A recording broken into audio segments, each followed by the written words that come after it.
Bonjour tout le monde. Donc, moi, ce que j'ai décidé de vous parler, ce sont les raccourcis clavier. Parce que souvent, je trouve que c'est beaucoup plus rapide d'utiliser les raccourcis clavier que de prendre ma souris et d'aller cliquer aux endroits que je désire.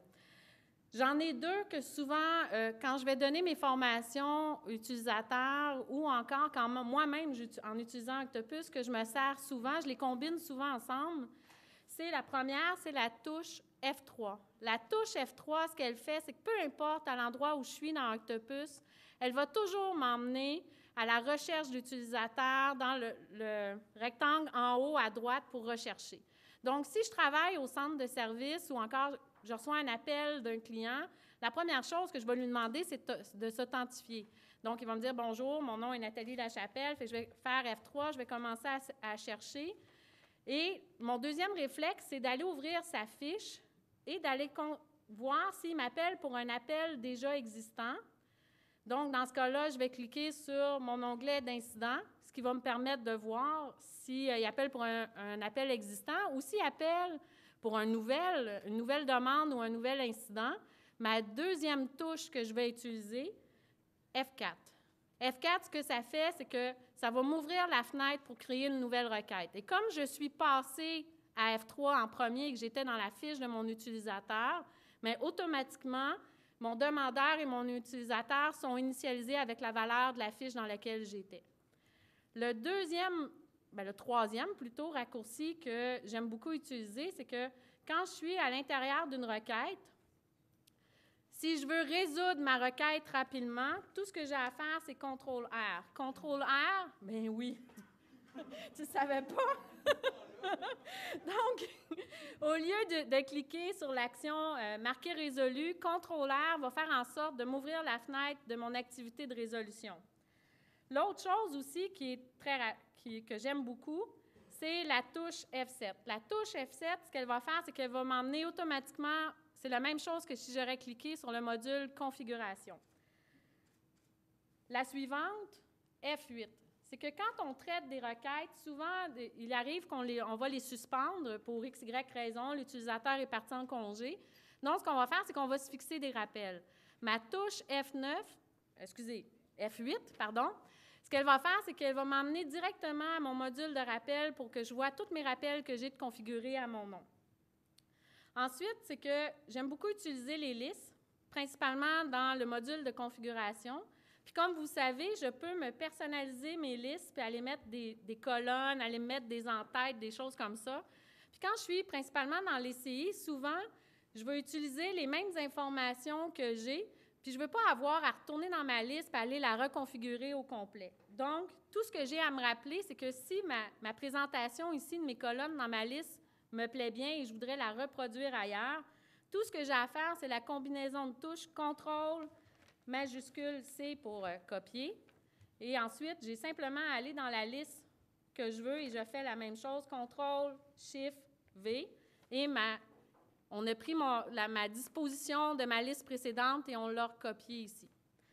Le dernier, mais non le moindre, c'est que quand j'ai un paquet d'onglets qui est ouvert, comme mon cas présentement, puis que je veux les fermer rapidement, tout ce que j'ai à faire, c'est CTRL, SHIFT, F4, puis ça va simplement fermer mes onglets. C'est sûr qu'il en existe une multitude d'autres. Moi, c'est ceux que j'utilise principalement. Vous pouvez utiliser notre wiki. À la page principale du wiki, vous allez retrouver un lien pour retrouver l'ensemble des raccourcis clavier qui sont définis dans Octopus. Merci beaucoup.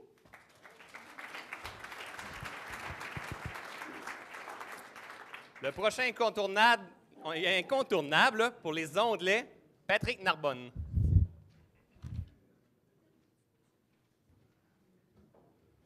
J'ai-tu le droit de prendre le petit banc, moi aussi? Je rentre dans la catégorie, je pense. Hein? Bonjour tout le monde. Donc, moi, aujourd'hui, je vais vous parler des onglets Octopus, principalement parce que je voulais vous parler des raccourcis clavier, mais Nathalie l'avait déjà pris. Puis, je voudrais juste dire à David aussi que c'est comme un spectacle d'humoriste, il ne faut pas discuter avec la personne en avant. Blague à part, donc, l'utilisation des onglets, en fait, je pense automatiquement, si vous avez déjà utilisé Octopus, vous avez déjà utilisé les onglets. Donc, c'est quelque chose que tout le monde connaît. Au niveau de l'utilisation des onglets, on a en fait un onglet par... chaque fois que vous cliquez sur un module, vous obtenez votre onglet à l'écran. L'onglet, lui, va afficher la liste principale du module par défaut. Donc, dans ce cas-ci, j'ai ouvert l'onglet de mon espace. Si par la suite, j'ouvre l'onglet d'incident SR ou encore de mon module de configuration, bien là, à ce moment-là, je me retrouve avec 3 onglets différents qui m'affichent différentes parties du logiciel d'Octopus. Là, maintenant, bon, tout le monde utilise les onglets, mais est-ce que tout le monde les utilise de la bonne façon? C'est un peu ça le but aujourd'hui de l'incontournable des onglets, c'est de s'assurer que tout le monde, justement, l'utilise à son plein potentiel. Donc, si on y va avec un clic droit de la souris, évidemment, on a la possibilité de fermer l'onglet. On peut penser aussi à fermer tous les onglets sauf celui sur lequel je viens de faire mon clic droit, ou encore de fixer l'onglet. Donc, qu'est-ce qui se passe exactement quand on fixe l'onglet dans Octopus? On le retrouve à ce moment-là à gauche complètement et on peut voir là, donc la petite punaise qui vous indique que votre onglet a été fixé. Ce qui vous permet à ce moment-là de garder l'onglet à l'écran. À titre d'exemple, votre liste Mes assignations ou encore votre module de configuration, si vous y accédez plusieurs fois par jour, bien, à ce moment-là, le but est là, justement, de pouvoir le fixer. Question là, de pouvoir y retourner là, constamment. Quand on a un onglet fixé et qu'on fait un clic droit, on peut retrouver maintenant une nouvelle action disponible dans ce menu-là. On retrouve, entre autres, fermer tous les onglets, sauf ceux fixés. Alors, dans ce cas-ci, Octopus fermerait justement tous les onglets, sauf ceux avec lesquels vous retrouvez la petite punaise, ou encore la possibilité de simplement libérer l'onglet. Autre fonctionnement aussi que vous avez avec les onglets, je parle maintenant du bouton « Contrôle ». Alors, si on appuie sur la touche « Contrôle » et qu'on clique sur l'onglet, bien à ce moment-là, ça le ferme directement. Donc, au lieu de faire votre clic droit et de sélectionner « Fermer » à chaque fois, on garde le bouton enfoncé sur le « Contrôle » et on ferme simplement l'onglet qui était à l'écran. Maintenant, si on veut ouvrir, à titre d'exemple, j'ouvre mon module de configuration. J'ai maintenant ma liste des CI affectées qui apparaît à l'écran. Dans le cas où je viendrais sélectionner ma liste de stations de travail, on a donc un second onglet qui vient s'ajouter. Si par contre, on veut effectuer une recherche ou encore qu'on vient consulter plusieurs listes, Octopus va remplacer le contenu de votre onglet par la dernière action que vous venez tout juste d'apporter. Alors dans ce cas-ci, encore une fois, je garde mon bouton enfoncé sur le contrôle et ça me permettra d'ouvrir plusieurs onglets. Donc, au lieu de remplacer le contenu de mon onglet présent, j'en ouvre tout simplement un second. Donc ça peut s'appliquer autant au module des configurations qu'au module des incidents, SR, changements, problèmes, etc. Alors, pour compléter, je vous ai parlé en fait tantôt du bouton « Contrôle » qui pouvait venir justement fermer l'onglet. Vous avez aussi le bouton du milieu de votre souris, pour ceux qui ont une souris à 3 boutons, qui va avoir le même comportement, sauf ici en présentation. Alors, c'est ce qui vient compléter ma partie des onglets. Merci.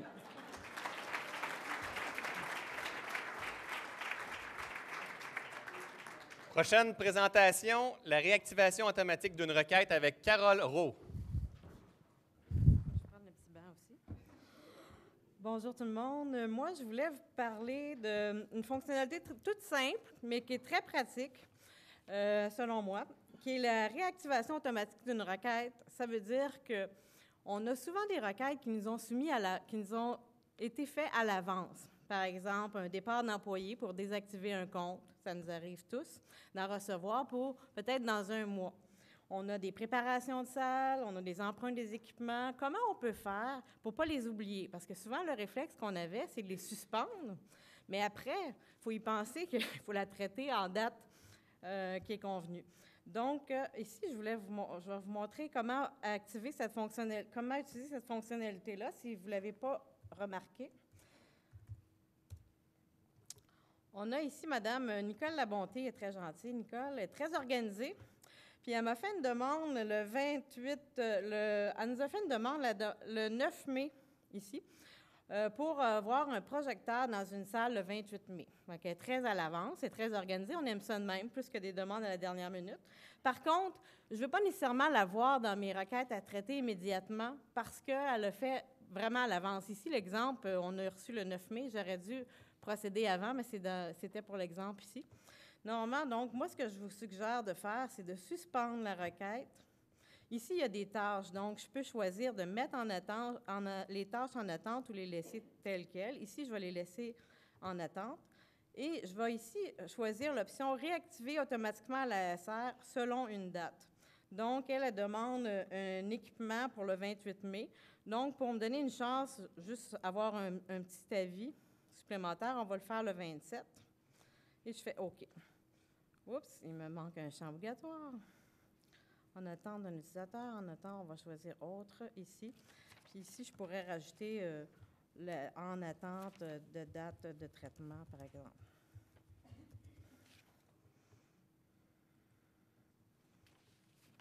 Donc, tout simplement, on voit la note qui a été ajoutée avec la date.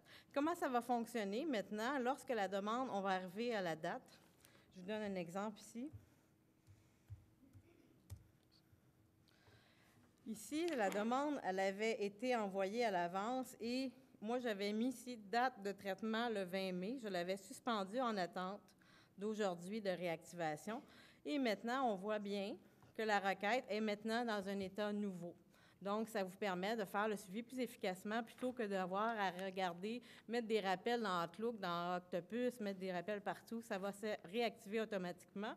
Et un bon truc, il y en a tantôt qui l'ont mentionné, quand vous êtes au centre de service, au lieu de garder la requête à votre nom comme intervenant, on veut qu'elle soit traitée par les membres du groupe quand elle sera réactivée. À ce moment-là, enlevez le nom de l'intervenant et elle va revenir au groupe. Donc, ça, c'est ma suggestion pour la réactivation automatique.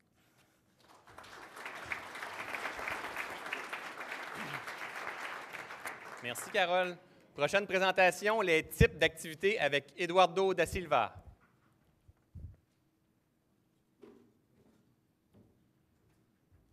Bonjour. Bonjour tout le monde. Mes notes sont pas de papier. Bon, je vais vous présenter une fonctionnalité très simple, c'est le type d'activité. C'est très utile dans le cas d'avoir une réponse standard aux utilisateurs ou parfois une réponse dans plusieurs langues et aussi pour éviter des fautes d'orthographe. Par exemple, vous avez un texte déjà prêt pour donner des réponses. Par exemple, une situation que ça arrive souvent quand tu as une panne générale, tu dois répondre à plusieurs clients qui nous appellent par courriel, qui nous appellent ou qui nous envoient des courriels. Tu dois donner une réponse par Octopus avec un type d'activité. Tu sélectionnes le type d'activité, il va te donner le texte, tu peux changer, tu peux ajouter des mots, ton nom, et tu l'envoies. Donc, c'est plus facile pour standardiser une réponse et pour le faire plus rapidement. Je vais vous montrer comment le faire d'un outil, gestion de données de référence, général, bouton droit, ajouter,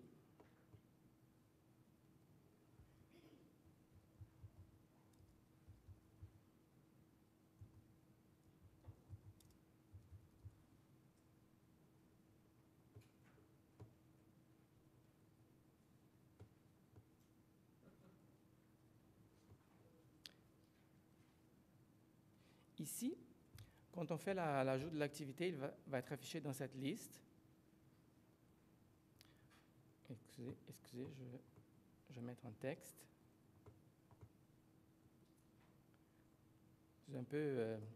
C'est la première fois que je parle en français à une centaine de personnes.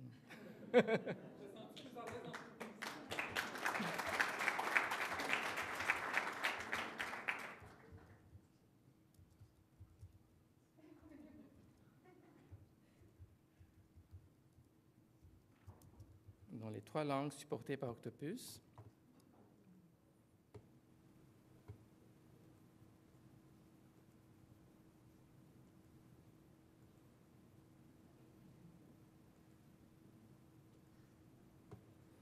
Donc, vous voyez ici, c'est très pratique. Vous pouvez quand même changer le texte après.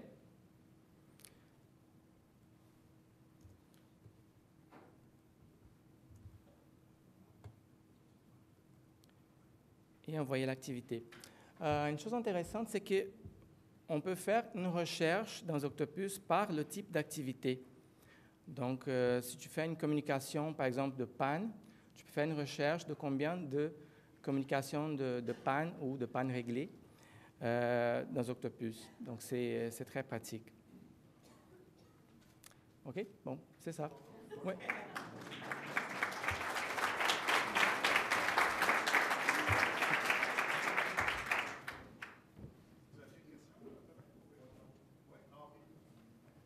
Merci, Eduardo. Prochaine présentation, les gabarits de courriel avec Nathalie Hamelin. Asselin. Je voulais voir si tu me suivais.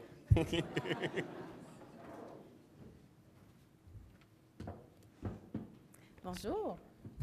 Wow, c'est le fun d'être grande. Je peux-tu rester ici? Moi, une des raisons pourquoi j'ai choisi les gabarits, c'est que c'est quelque chose que je trouve relativement important parce que c'est un moyen facile d'utiliser de l'information qu'on a déjà et de le mettre disponible aux utilisateurs. Ce matin, j'ai fait une des présentations que j'ai faites, c'était par rapport au portail web et on parlait d'aller récupérer de l'information à partir des formulaires. Dans les gabarits, c'est un peu la même chose, mais à ce moment-là, c'est dans les champs Octopus qu'on va aller récupérer l'information. La première chose que je vais vous montrer, c'est un gabarit qu'on a un petit peu plus de base dans Octopus. Donc, c'est un gabarit de courriel qui n'a pas été travaillé pour une requête. Donc, ça fait la job dans le sens que ça dit c'est quoi le numéro de la requête. La requête, elle est résolue. Je peux cliquer sur un lien pour la fermer. Je peux cliquer sur un lien pour la réouvrir au besoin. Par contre, au niveau visuel, c'est pas nécessairement ragoûtant. Fait qu'il y a moyen d'améliorer ça. Dans le deuxième exemple, je vais vous montrer un gabarit qui a justement été retravaillé. Là, cette fois, déjà là, c'est un petit peu plus ragoûtant à regarder. Dans le fond, j'ai déjà mis un logo. Hein, la journée utilisateur, on a un super beau logo. On a ensuite la couleur. Donc, on va commencer à jouer avec les polices de caractères, les couleurs, etc. Dans la deuxième présentation, quand on parlait du multi-équipe, on pouvait dire que, justement, les gabarits, ce qu'on peut faire, c'est d'aller les chercher et de changer la couleur d'une équipe à l'autre. Donc, ça garde un certain format, mais ça personnalise au niveau des équipes. Ensuite, ici, je suis capable d'aller chercher de l'information sur la requête. Donc, le numéro de la requête, je peux aller chercher le sujet, la description. Il y a une infinité de champs qu'on peut aller chercher. Mais déjà là, si vous regardez ici, rappelez-vous tantôt mes liens qui étaient très longs, qui n'étaient pas particulièrement beaux. J'en ai un pour fermer la requête et un pour la réactiver. Et dans le bas, j'ai quelque chose pour le sondage. Donc, les numéros de 1 à 5, dans un instant, je vais vous montrer comment la variable est montée et c'est une seule variable qui va mettre les numéros de 1 à 5 qu'il y a ici.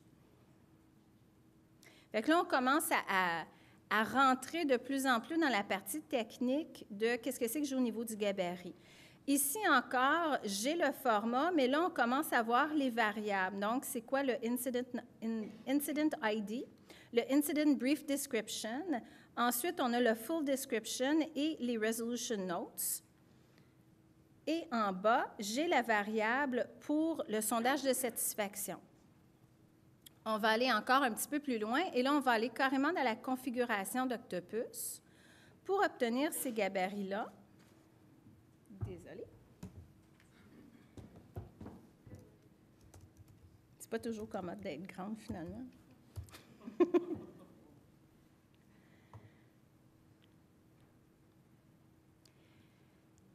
Donc, pour aller configurer les gabarits, je vais aller dans les outils, options.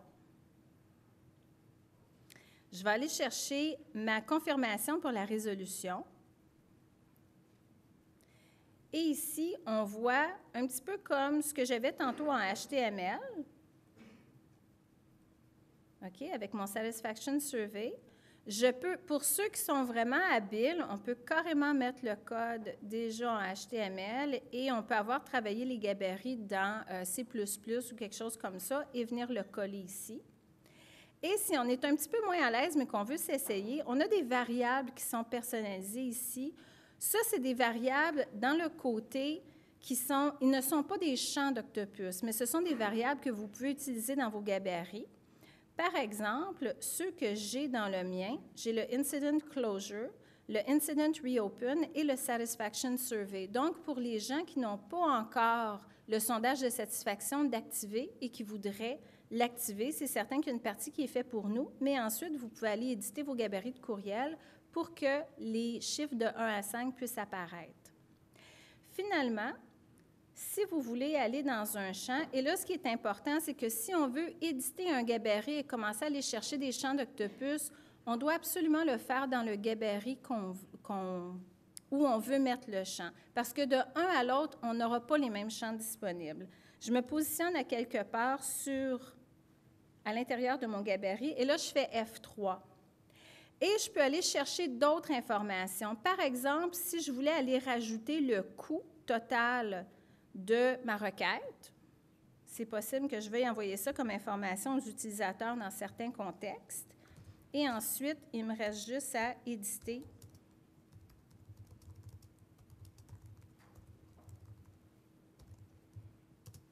mon texte. Et voilà. Fait que comme j'ai dit, par contre, ici, ce qui est important, c'est que le coût total, je vais l'avoir dans ma résolution, mais je ne l'aurai probablement pas à la création. Donc, il faut vraiment être dans le gabarit qu'on met à jour avant de faire F3. Et ça termine ma présentation.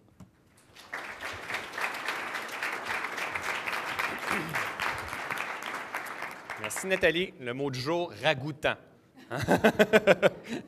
Merci beaucoup. Prochain présentateur, les commandes externes avec David Loranger.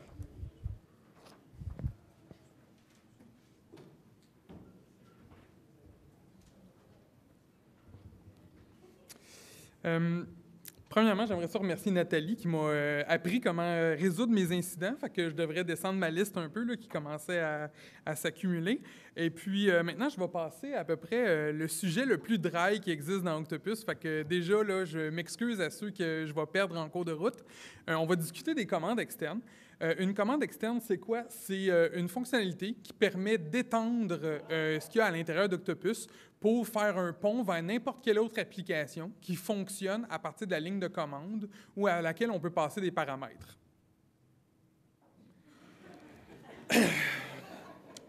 Donc, je recommence ça.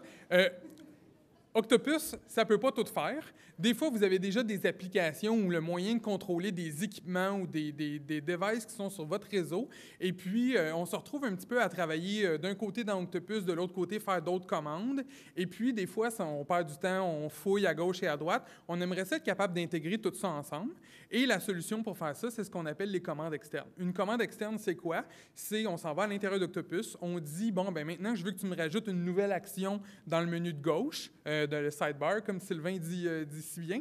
Et puis, ce que ça va faire, c'est que selon le type d'entité, donc si on est dans un CI, on va pouvoir lancer des commandes sur ce CI-là. Donc, on peut y dire, mettons, de lancer automatiquement le navigateur web pour aller se connecter sur la page de configuration web pour l'imprimante ou bien aller relever les compteurs des photocopieurs, des choses comme ça.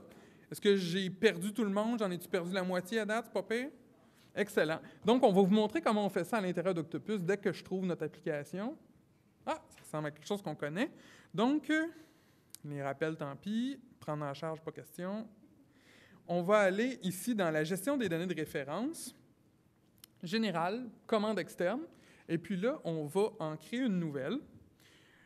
Là, c'est le nom qu'on va donner à notre objet qu'on peut appeler n'importe comment. Donc, ouvrir Internet Explorer. Désolé, on n'a pas Chrome ici. On va appliquer ça à un CI, par exemple, de type, qu'est-ce qu'on a en ce moment? On va dire n'importe lequel, on ne choisira rien. Puis là, tout ce qu'on va lancer, par exemple, comme programme, c'est eexplore.exe, qui devrait fonctionner out of the box.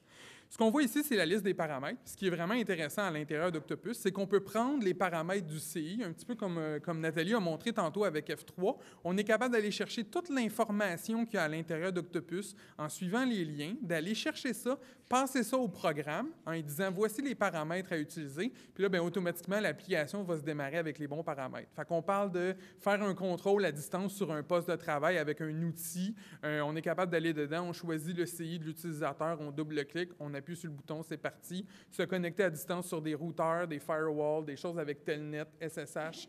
Tous les gens qui font de l'administration à l'intérieur du réseau, là, qui ont beaucoup d'outils à gérer comme ça, si vous avez un Wiz là, dans votre organisation qui est capable de faire des scripts, on est capable de récupérer des variables. Le pire que j'ai vu comme ça, c'était un client qui prenait des informations dans un CI et puis qui automatiquement créait un utilisateur à partir d'un CI puis qui le mettait en relation ailleurs dans la base de données avec Data Importer. Fait qu'on peut se rendre vraiment très loin dans l'application. Puis c'est faisable comme ça. Tout ce qu'on a à faire, on va rajouter un paramètre. Là. Si on appuie sur F3, comme Nathalie a montré, on voit la liste de tout ce qui est disponible au niveau du type d'entité que j'ai choisi. Là, j'ai choisi CI ici. On les voit toutes. Donc, tous les attributs, on pourrait dire, bon, ben, passe-moi l'adresse IP en paramètres, je vais la récupérer pour ouvrir Internet Explorer, URL de gestion, toutes ces choses-là. Mais aussi, le contact principal, on serait capable de dire ça a été créé par qui, puis ce compte-là a été créé par qui. Bon, là, on ne se rendra pas trop loin dans l'application, mais on serait capable de driller comme ça pour se rendre jusqu'aux bonnes informations. Une fois que c'est fait, encoder les valeurs, bon, c'est pas important. Visible dans le menu Outils, Action, on va dire dans le menu Action à gauche. Et puis là, comme d'habitude, on va enregistrer ça. Puis là, qu'est-ce qu'il va nous dire? Voulez-vous redémarrer Octopus? C'est pas pire, au moins les splashes, ils changent maintenant. Là, fait que c'est moins... on voit pas tout le temps le même.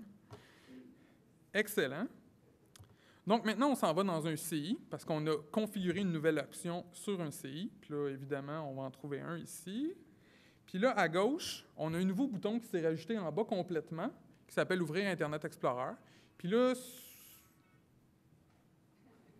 Monsieur Trottier, si j'ai bien fait mon travail, ça devrait démarrer automatiquement. Et là, juste en cliquant, ça ouvre mon Internet Explorer. Fait que ça, c'est un exemple comme ça, mais là, il a passé la page par défaut. On serait capable d'aller chercher à peu près n'importe quoi. Quelqu'un qui serait vraiment à l'aise avec l'informatique pourrait mettre là-dedans n'importe quel script puis aller faire des actions qui simplifient de beaucoup les tâches, mais c'est sûr que ça prend du travail d'avance. Il faut que ce soit des choses qui soient faisables à partir de la ligne de commande. Des questions? Oui? Comment? Mais en fait, il y a un bouton en bas, je ne sais pas si on le voit bien, ça a rajouté un bouton. Sinon, il y a dans Outils, il y en a un nouveau qui s'est rajouté ici qui s'appelle « Ouvrir Internet Explorer », parce que c'est celui vraiment qu'on a créé. Là. Fait que vous pouvez aller dans ce mode-là puis rajouter des nouveaux boutons dans Octopus. Et c'est ce qui conclut ma présentation.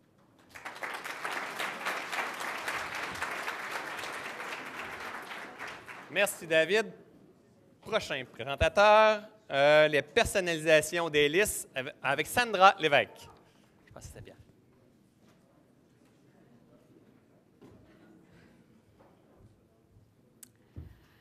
Donc, moi, c'est pas du tout mon choix, mais ils ont tous rejeté mes idées dans l'équipe, fait que j'ai pas le choix de vous présenter les listes. C'est pas vrai. Mais c'est un peu vrai quand même. Donc, c'est quoi je présente? Ah oui. OK. Quand on rentre dans un module dans Octopus, vous avez sûrement remarqué qu'il y a toujours une liste qui s'affiche. Et selon le travail qu'on fait, ce n'est pas nécessairement la liste qu'on veut avoir. Donc, par défaut, on rentre dans un Octopus tout frais, il va nous afficher mes incidents. Moi, je suis au centre de service, j'aimerais ça avoir les nouveaux qui vont me faire apparaître. À ce moment-là, on va aller personnaliser les listes. Donc, bouton droit, personnaliser les listes. Vous allez voir le contenu de ce que j'ai ici. Donc, vous voyez comment ils sont placés. Et celle qui est en caractère gras, c'est celle qui va ouvrir à l'ouverture du module. À ce moment-là, si je veux avoir les nouveaux, bouton droit, établir comme liste principale du module. Et la prochaine fois que je vais ouvrir ce module-là, c'est la liste des nouveaux qui va apparaître. On va voir si je suis menteuse. Donc, mes incidents, je l'ouvre et vous avez les nouveaux qui ont apparu. Mais non seulement on peut aller chercher celles qu'on veut par défaut, mais on peut aller aussi faire le ménage dans la liste qui est ici.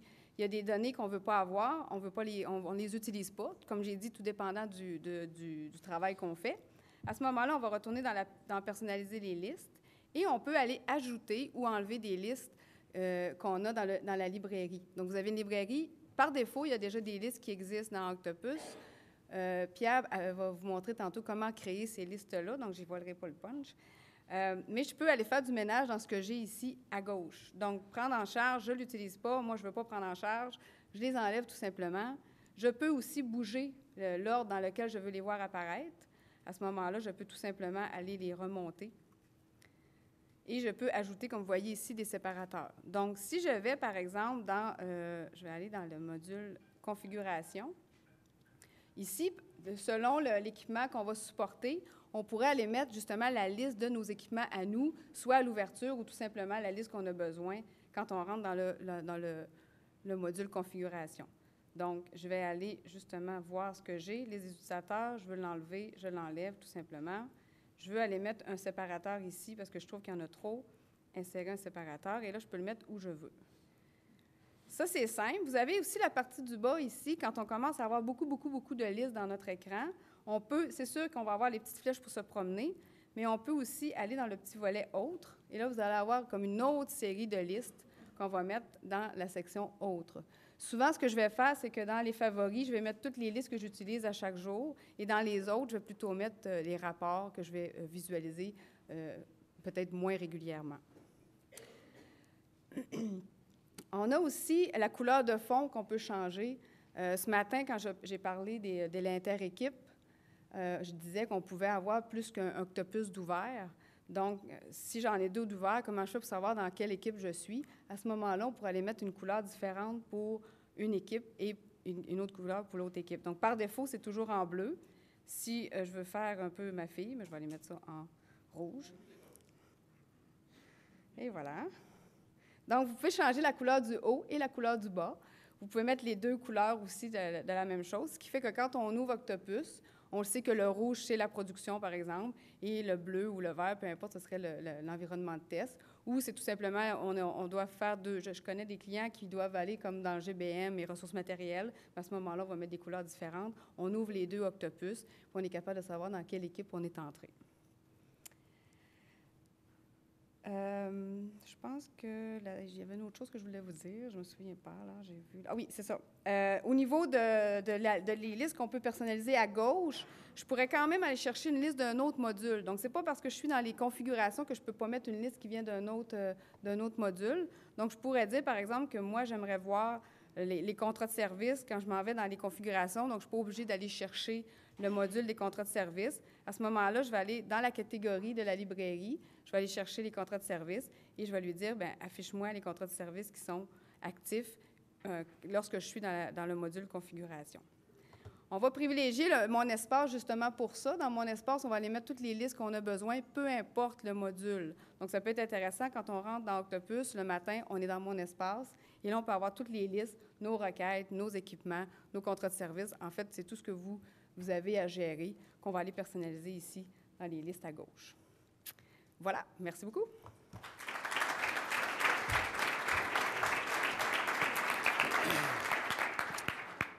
Merci Sandra. Mon prochain présentateur, et non le moindre, pour création de scripts SQL, M. Colin William.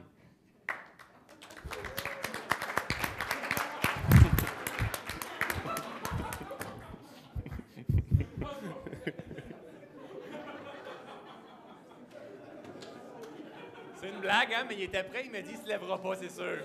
Hein, tu l'as eu.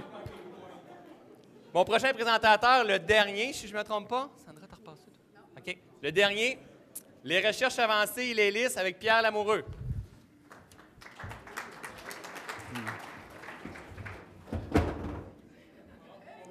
Non, mais je suis le dernier. Rebonjour. Bon, on va essayer de changer ma feuille parce que là... Hey, une recherche, ça marche comment dans Octopus? On m'en a parlé tantôt. Moi, ce que je trouvais important de vous parler au niveau de la recherche avancée, c'est toutes les possibilités. C'est sûr que quand on pense à la recherche, tu sais, si je vais dans le module incident, je clique, bon, il y a la recherche rapide en haut à droite, mais moi, c'est la petite flèche qui m'intéresse. Je clique dessus. Vous avez différents critères. C'est beau, mais il y a l'onglet avancé qui vous donne accès à toutes les caractéristiques de l'incident, mais aussi aux données associées. Ça veut dire quoi, les données associées? Les données sur les utilisateurs, les CI, tout ce qui est en lien avec notre incident. Par exemple, moi, j'aimerais ça me faire une liste de tous les incidents associés à des utilisateurs VIP, parce que mon téléphone, peut-être, va sonner plus rapidement. Fait que qu'est-ce que je peux faire ici? Je pourrais, par exemple, juste taper « Utilisateur » pour filtrer ma liste, aller en bas, voir mon nœud utilisateur. Puis là, vous voyez, j'ai toutes les caractéristiques. Fait que, donc, je vais me rendre jusqu'à VIP, hein, c'est le dernier en bas, je ne suis pas pire. Égal, oui, puis je vais lancer la recherche. Ah, j'en ai un. Fait que, puis, à partir d'ici, comme vous savez, je pourrais venir sauvegarder le résultat de ma recherche, puis ça me ferait une nouvelle liste qui sera accessible de mon menu de gauche ici. Les listes, c'est vraiment une façon de vous organiser. On parlait tantôt des requêtes planifiées, les items de planification. Il y a beaucoup de concepts dans Octopus intéressants.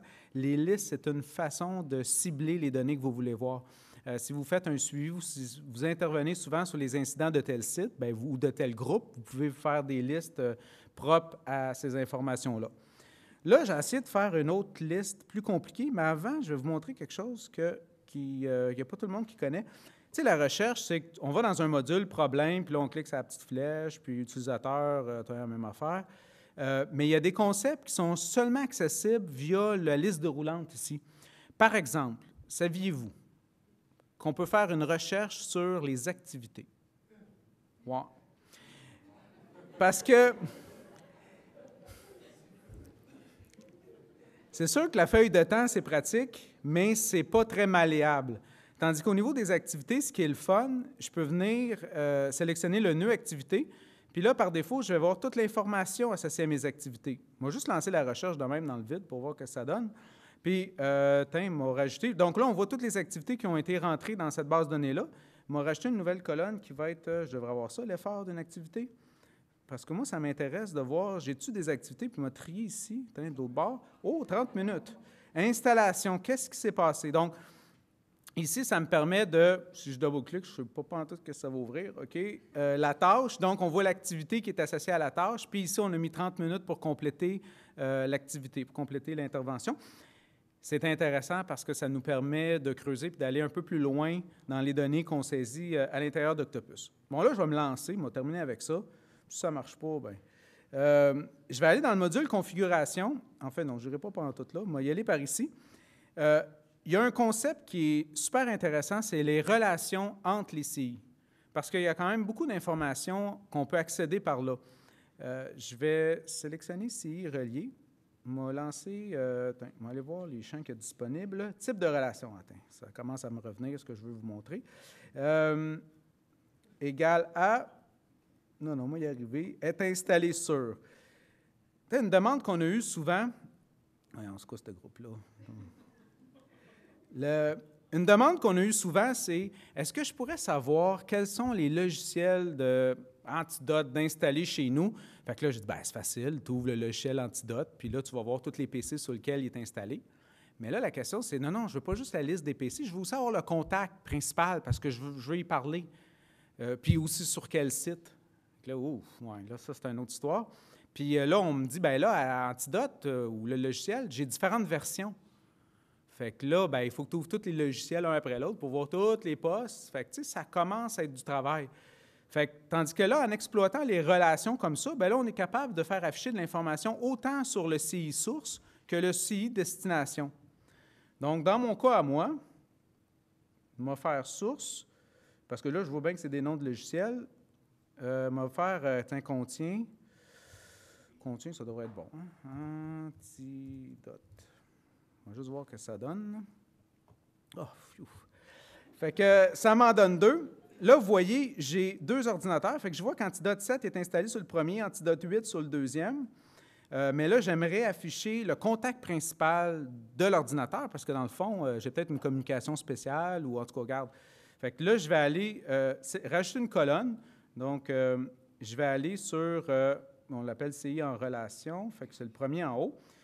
Donc, je vais aller sélectionner le contact principal. Puis, dans le fond, pas tout de suite, m'ouvrir le nœud. Je vais aller prendre son nom complet. Puis, je voulais l'appeler aussi. Fait que son téléphone avec le poste. Tiens. Je vais cocher les 2. Ah!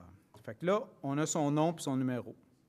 Fait que c'est juste pour vous montrer que je ne dis pas qu'on trouve tout de toutes les façons possibles, mais on aimerait bien ça. On n'est pas loin. Il manque presque plus rien dans Octopus qui est recherchable. Peut-être la dernière chose sur laquelle il faut qu'on travaille, c'est l'historique. Ça nous permettrait d'avoir accès aux modifications spéciales de certains CI au lieu d'aller dans chacun de ces CI-là ou de fonctionner par script SQL que Colin ne vous a pas montré. Tantôt, on parlait des onglets, là. Puis on s'est-tu engagé dans l'autre session? Oui, la boule, hein? Oui, c'est ça, la boule de cristal. En fait, on ne sait pas qu'on s'est engagé, c'est que dans une prochaine version qui s'en vient, la demande a été faite que ça serait le fun quand Octopus ferme, quand on redémarre Octopus, les onglets qu'on a fixés, bien, ça revienne, on ne l'a pas fixé pour rien. Puis il y en a un qui a dit, bien, pourquoi pas tous les onglets que j'avais d'ouvert, parce qu'il dit, moi, à la fin de ma journée, je prends en note les SR sur lesquels je travaillais. Puis je vous le dis, ça va être disponible d'ici la fin de l'année. Ça fait plaisir de vous annoncer ça. Donc, ça complète ma petite présentation.